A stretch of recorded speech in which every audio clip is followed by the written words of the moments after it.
Hi, I'm Yulia, and this is a News Brief special, and today we're going to be talking about Donald Trump, his inauguration, and mentions of Ukraine in it, and what should we as a country potentially expect from his presidency. And of course, we're going to be discussing it together in the comments, so you don't have to suffer alone, and I don't have to suffer alone. And because I welcome your opinions, obviously, please don't forget to leave them in the comment section down below, and of course, I'll read all of them. Let's get it. Well, Donald Trump is no stranger to controversial and contradicting statements, and of course, these include a lot of statements about Ukraine. From the very beginning, he was saying that he can end the war in 24 hours. Here is that bit to jolt your memory. Would you give Ukraine weapons and funding if you were I elected? would sit down. Let me just put it a nicer way. If I'm president, I will have that war settled in one day, 24 hours. How would you settle that war in one day? Because I'll meet with Putin, I'll meet with Zelensky. They both have weaknesses and they both have strengths. And within 24 hours, that war will be settled. It'll be over. It'll be absolutely over. Do you want Ukraine to win this war? I don't think in terms of winning and losing. I think in terms of getting it settled so we stop killing all these people and breaking down this country. Then he was saying that Ukraine needs to make concessions, of course. Here is that bit to jolt your memory. They just don't know what to do. They're locked into a situation. It's sad. They just don't know what to do. Because Ukraine is gone. It's not Ukraine anymore.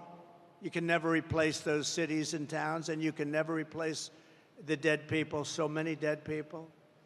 Any deal, even the worst deal, would have been better than what we have right now. If they made a bad deal, it would have been much better. They would have given up a little bit, and everybody would be living, and every building would be built, and every tower would be aging for another 2,000 years. And his team is constantly talking about peace deals and concessions, on Ukraine's part, of course, and maybe on Russia's as well. But yesterday, during his inauguration speech, he said something very interesting that I was kind of confused, I guess, to hear from him. Don't want to give him too much credit, but on January 20th, following his inauguration, U.S. President Donald Trump said that Russian leader Vladimir Putin must enter negotiations to end Russia's war against Ukraine. The president says he will meet with Vladimir Putin, and he has urged the Russian leader to make a deal to end the war in Ukraine. Listen. I have to speak to President Putin. We're going to have to find out. He can't be thrilled. He's not doing so well. I mean, he's grinding it out, but most people thought that war would have been over in about 1 week. Zelensky wants to make a deal. I don't know if Putin does. He might not. I don't know. He should make a deal. I think he's destroying Russia by not making a deal. Now, this is very interesting because he's not saying that Ukraine needs to enter negotiations, which is, what most leaders usually say. He's saying that Russia needs to enter negotiations, and he's also saying that Putin is destroying Russia, which is something that we haven't heard really put that blatantly in a while. And I mean, we don't really know what he means by, he needs to end the war. He might mean agree to the territories he's already seized, and it's still going to be Ukraine taking the bulk of the slack. And it's still going to be Ukraine taking the bulk of the hit. But it's a very interesting change in rhetoric, if you ask me.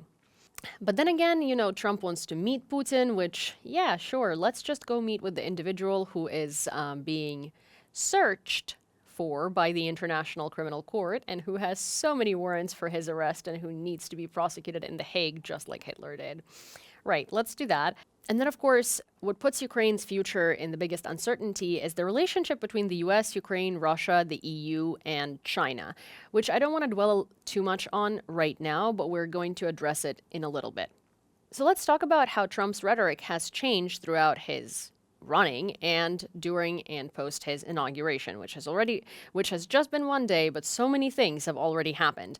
I do want to point out this has nothing to do with Ukraine, but I kind of want to put this bit in here because, well, it should be here. Over the past 8 years, I have been tested and challenged more than any president in our 250-year history, and I've learned a lot along the way. The journey to reclaim our republic has not been an easy one, that I can tell you. Those who wish to stop our cause have tried to take my freedom and indeed to take my life. Just a few months ago in a beautiful Pennsylvania field, an assassin's bullet ripped through my ear. But I felt then, and believe even more so now, that my life was saved for a reason. I was saved by God to make America great again.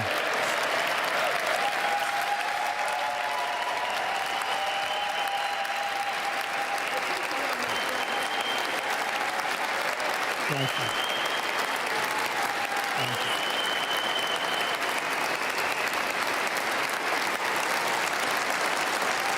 Thank you very much.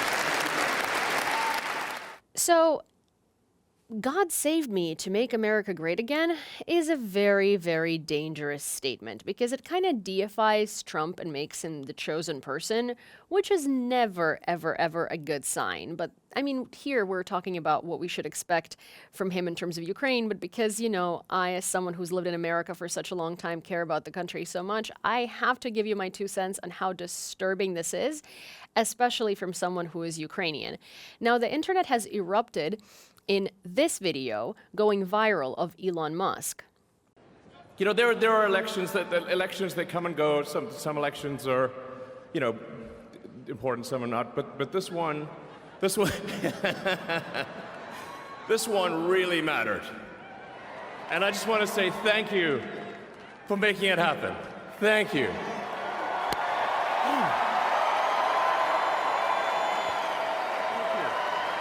My heart goes out to you. It is thanks to you that the future of civilization is assured. And of course, rightfully so, people are pointing out that this is not a Roman salute. It's, in fact, a Nazi salute. He's zigging.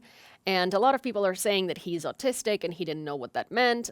I mean, he does know what that meant, and he did it twice. And if you are one of the people who is defending him, then I double dog dare you to go outside and do it yourself.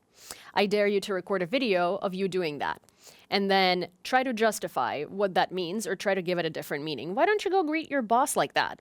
Why don't you go to a public setting and do that and see what the reaction is going to be? Elon Musk knew what he was doing, and it's honestly a very strange reality to be living in as a Ukrainian who's observing this, whose future partially depends on the United States and its support, because we are fighting against Russia, which is an imperial fascist power that's run like a kleptocracy by oligarchs.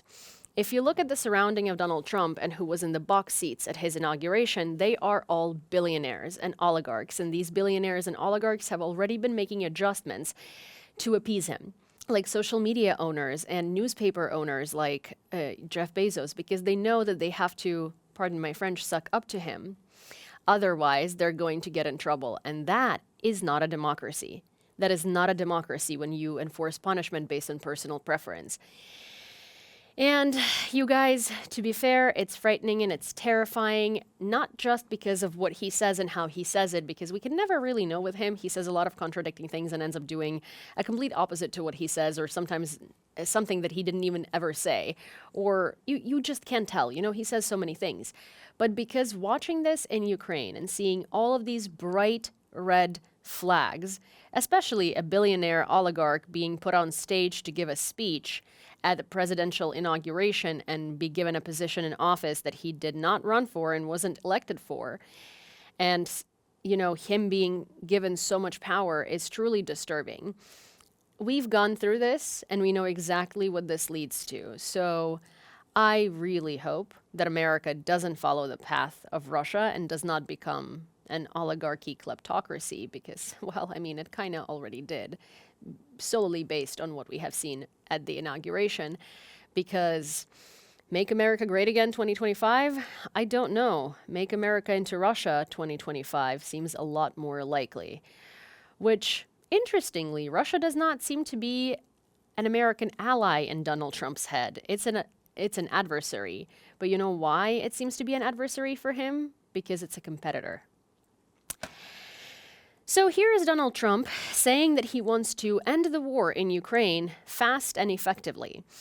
Then there was an article that came out that said that, you know what, after looking at it and giving it a skim, Donald Trump realized that it might be harder to end the war in Ukraine than he thought, which is such an interesting observation. And I personally want to say thanks, Captain Obvious, because, yeah, of course it is. I think that, the world likes to present it as like Ukraine doesn't want to enter negotiations. Like Ukraine doesn't want to enter negotiations when there is blackmail, right? And it's very obvious that Russia is not going to negotiate in good faith when they're striking Ukraine with missiles every day.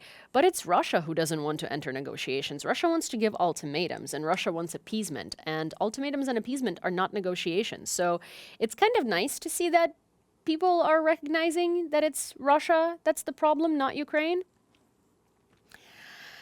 Well, this one was probably by far one of my favorite ones from the inauguration. And honestly, gosh, I was avoiding it like the plague, solely because, and this has nothing to do with my personal opinion with Donald Trump, but it's usually like everything with him is kind of a show and very, it's very overblown, it's very pompous, it's very rally-like, and it's just not something I want to watch. So from an unbiased perspective, it was just too much for me. But of course, as someone who works in the profession I do, I have to watch it, analyze it, and I have to give it a thought. So here is an interesting thing that Trump said during his speech. It was about his desire to become the world's peace police, basically, and to become a peacemaker of the world, but at the same time have the strongest military in the world. Like in 2017, we will again build the strongest military the world has ever seen. We will measure our success not only by the battles we win, but also by the wars that we end, and perhaps most importantly, the wars we never get into.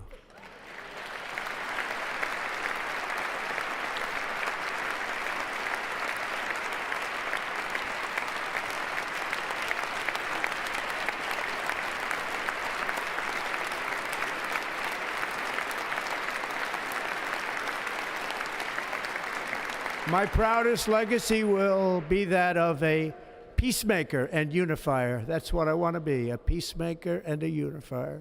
Already has one of the strongest militaries in the world. And I don't necessarily understand how Trump is planning on becoming a peacemaker in the world when a lot of the things that he says don't have merit or meaning.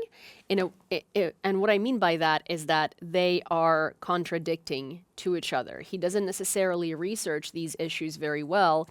And it's evident from the fact that his administration, sources close to the president, based on some very, very reliable publications, said a couple of weeks after he was elected, when asked about the Ukraine issue, that he hasn't given it much thought yet.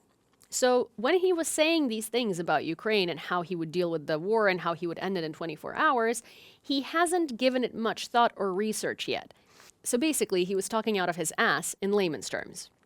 How can you trust in this person helping you or ending the war when he's making very loud, very big statements without having properly educated himself on the issue, or at all, really? Then also we have this little moment. Trump's team, or rather MAGA Republicans, have been screaming out of their lungs for the past, however long, that aid to Ukraine needs to be reduced, and that Ukraine doesn't deserve aid, and that, we need to save the homeless, and we need to save California from wildfires, which none of that has to do with Ukraine, right? And they have been super Russia supporting. And that is one of those things that people don't know what's going to happen to, because, again, most of Trump's body of people seems to be incredibly anti-Ukrainian, spreading Russian propaganda. Elon Musk himself is a very big friend of Putin. They talk on the phone like friends quite often, apparently. And, that just doesn't compute. It's kind of an oxymoron with him saying that he's going to support Ukraine, his team saying he's going to support Ukraine, all the people around him hating Ukraine. Then he signed an executive order a couple of days ago that we don't really know what that means for us, to freeze all of the foreign aid for 90 days, because he wants to see that all of this aid, not just for Ukraine, but internationally in general, is within the U.S. national interest. And I mean, that's all good and jolly. I'm all for deciding whether certain things are in the U.S. national interest because I can name a few myself that aren't. But while Ukraine is at war, and it's this war of survival, and we're at this stage where Russia is encroaching, Pokrovsk has almost fallen. Russian military is 5 kilometers away from the city. The city looks like a ghost town. There are barely any civilians left, and the sounds of artillery never stop. And this is not just one city like that. You know, the front line has been very shaky, and Russia has been making some advancements. So stopping the aid and not giving Ukraine any more support for 90 days, that's 3 months, that's a huge toll that we can take, right? Of course, Biden's administration promised to ensure that there would be aid coming through 2025. So, of course, you know, we should have that in the reservoir. But not knowing your politics and policy towards the situation for 90 days is a hell of a lot of time to take in a situation that develops this quickly and can take a massive toll on Ukraine's ability to win this war and on the ability to resolve this war. So, you know, I could speculate and say that that's a very convenient thing for him to do while also talking about, you know, having chats with Putin and ending the war. It's a very convenient thing to do to just, you know, pause all the aid to see if all of these issues correspond with U.S. interests, while full well knowing that this would be detrimental to Ukraine. Is that something that, you know, is that something that shows his position covertly and he's just helping Russia? Or is that really something he's doing as a batch of like 200 somewhat executive orders that he had pumped out yesterday? I guess we won't know. Another quote that needs to be discussed from Trump at his inauguration is, "We're going to measure our success not just with battles that we win, but with wars that we end." Again, this kind of faulty idea of we're going to end the war in Ukraine is really sort of getting on my nerves lately, because no one has the capacity to end the war in Ukraine but Russia. You can aid in ending the war. You can aid Ukraine in defeating Russia. You can, you know, I don't know, somehow work your magic and make Russia leave us alone and take their troops and de-occupy the territories they've occupied. But you can't necessarily end this war. You can't force anybody to sign anything.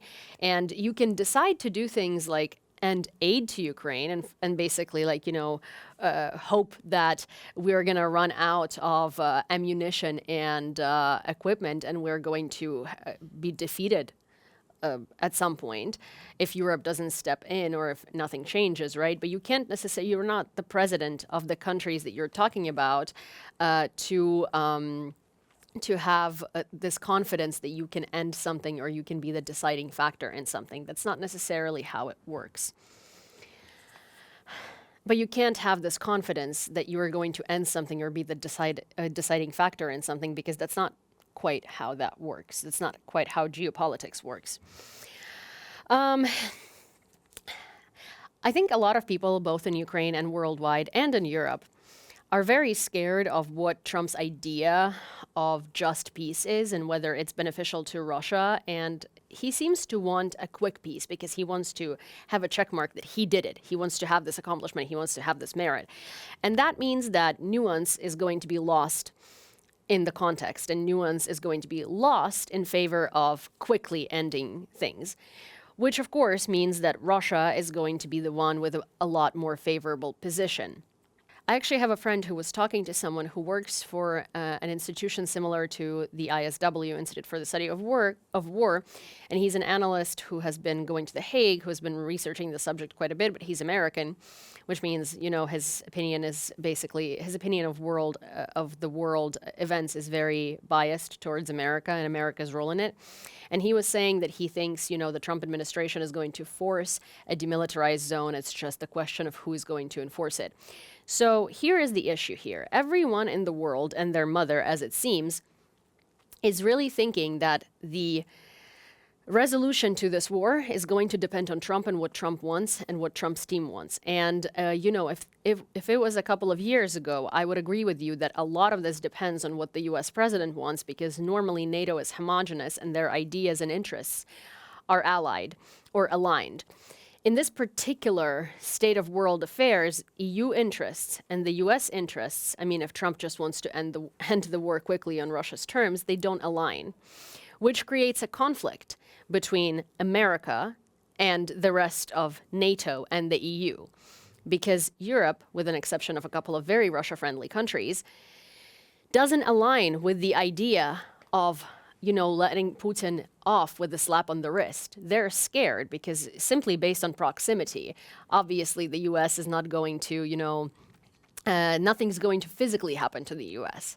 It might suffer the consequences of Russia winning financially or something like that, but it's not going to experience rockets on its territory, missiles, drones, all of this stuff, but the EU might. And if you look at the rhetoric of American leaders and American officials versus the rhetoric of European officials, you can see that America's position is, well, we need to find a way to negotiate, right? But we will support Ukraine as long as it takes. And the position European leaders have taken specifically in the past year has been, I don't think you understand what danger we're in. We need to arm Ukraine and we cannot appease Putin. These are two very opposing ideas. And they exist within one big organization for defense, NATO. So, a lot of people think that Trump might be leaning towards Putin and Trump might be aiding him and he might be helping him, but I don't necessarily think he has that option, because that creates a major change in the world order, and that puts the EU and the United States not on the same side, but as adversaries. And that creates a whole new meaning to the state of world affairs. Now, Viktor Orban, lately our favorite Hungarian fascist, has been advocating quite a bit for lifting sanctions off of Russia in favor of peace. And there is speculation that Trump is going to go talk to Putin because he said so himself, and there is a possibility of these sanctions being lifted. Now, I personally don't think sanctions are going to be lifted, because I don't think Trump is going to do that. I think he wants to portray an image of this strong, big man who saved everybody. And even he must understand that lifting sanctions off of Russia is just going to give Russia more ability to continue war. I am going to refer back to the statement that he said about Putin, that he should end the war. My worry about Trump and his reaction and his administration towards Putin and Russia is it doesn't necessarily lay in the war or while the war progresses. It lays in, what if, let's say, Russia is defeated? What if, let's say, the war does end? Or what if, let's say, there is a forceful conflict freeze because the EU and NATO and the US agree on it and they just enforce a demilitarized zone, right? Let's say this happens. And Trump lifts sanctions off of Russia then because, hey, problem solved, right? The war ended. Conflict is frozen. What's going to happen then?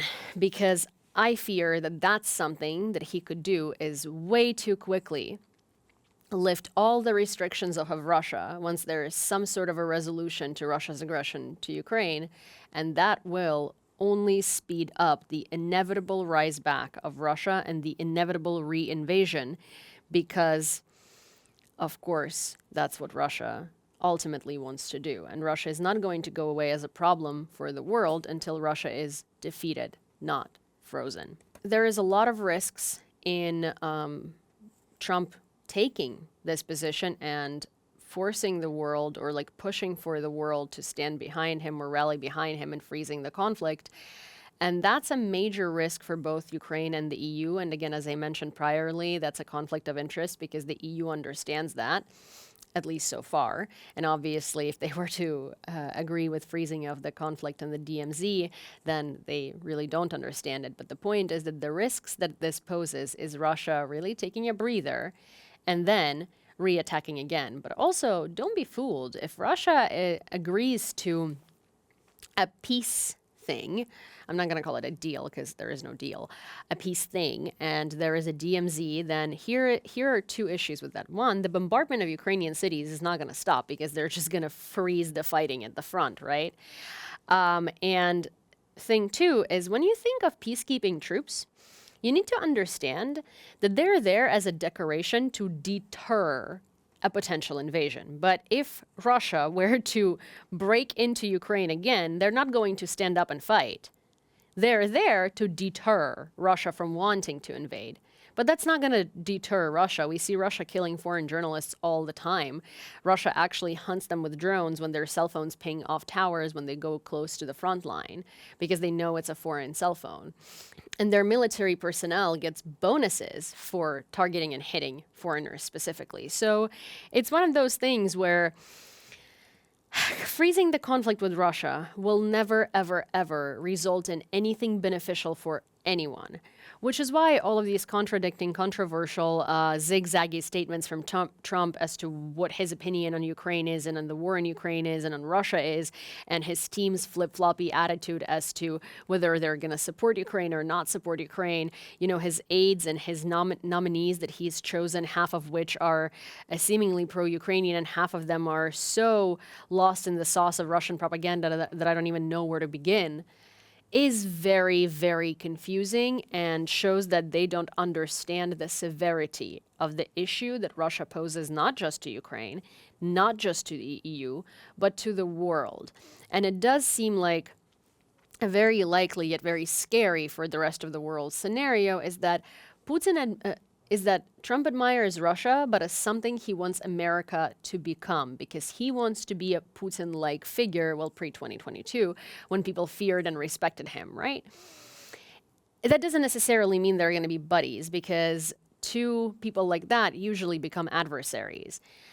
But even if he is anti-Russian and anti-Putin, because that's competition, that still does not solve the problem of how terrifyingly a lot. That still doesn't solve the problem of how terrifying that is to hear, because that is basically like if Mussolini was against Hitler, because he was, or Hitler was against Mussolini because he wanted to be him, which actually, if you look at history, that's exactly what happened. Hitler took inspiration from Mussolini and then came to Mussolini to make a deal, and they were working together, and then Hitler just didn't uphold this deal because he did not care for Mussolini anymore. He got way more power. And that is what I fear in this scenario, is that he's not anti-Russia because he sees the issue with Russia. He's anti-Russia because he sees Russia as a competition. And that would be problematic for all of us. I guess that covers the possibilities of what's going to happen in the U.S. politics and in the U.S. external politics during Trump's term. But then again, I don't think we can. I think your guess is as good as mine, because none of us can predict exactly what will happen, because this man and his team are unpredictable. As to what Ukraine thinks about Trump becoming president, well, again, I think my answer is going to be the same to every one of these questions. I think Europe, Ukraine, Russia, none of us know exactly what's going to happen, because none of us can draw conclusions based on past statements, past actions, because they're all over the place and all across the board. No one knows what's going to happen, which is why it's so tumultuous and so anxiety-inducing, because there is just simply no indication of which way it's going to go. It's just, one of those, it's like a ping pong ball. You can't necessarily guide it in a certain direction very well. I think what I do know is that the EU does not necessarily see the United States as close of an ally with Trump as a president, because they understand that his attitude towards the EU is not the best interest of the EU. It's always the best interest of himself and the people closest to him. So the EU is definitely going to be emancipating a little bit and working on their own interests without counting America into them, because it's hard to count on America in this situation. I think the thing is that we're about to see a lot of very bold political moves, and it's not because Trump is a bold person and a strong leader. It's because, the EU followed Biden and Biden's order sort of in Biden's opinion and fell in line because it is assumed from the very beginning that even if his decisions are not the best, he has the best interest of everyone in mind, right? And he's clearly very anti-Russian. Here, you can't assume either of these things. You can't assume that Trump has the best interests of everyone in mind, because he likely doesn't.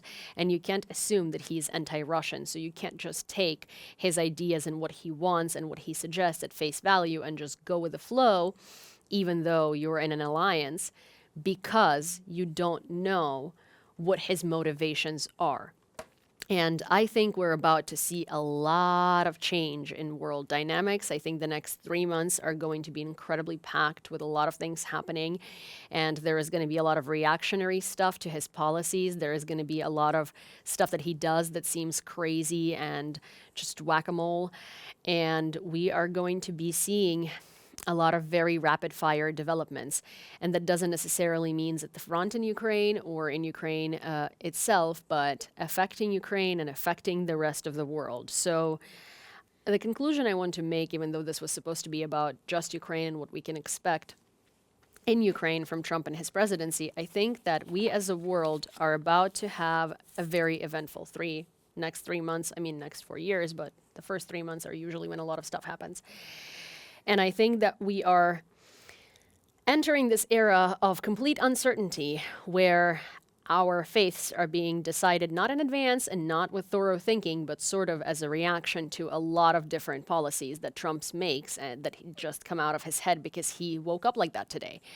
And unfortunately, in this scenario, America has a lot of influence on all of the world, and a lot of the events in the world depend on what America is going to do. So yeah, strap in and I guess enjoy the ride, because we're in it for a while. If you enjoyed this video and you enjoy my analysis and my thoughts, don't forget to subscribe to this channel and turn on all of your notifications so you don't miss the next videos. And of course, as per usual, do send it to a friend and give this video a like, because you never know, maybe they'll be interested too, and this will be something that they might want to hear about.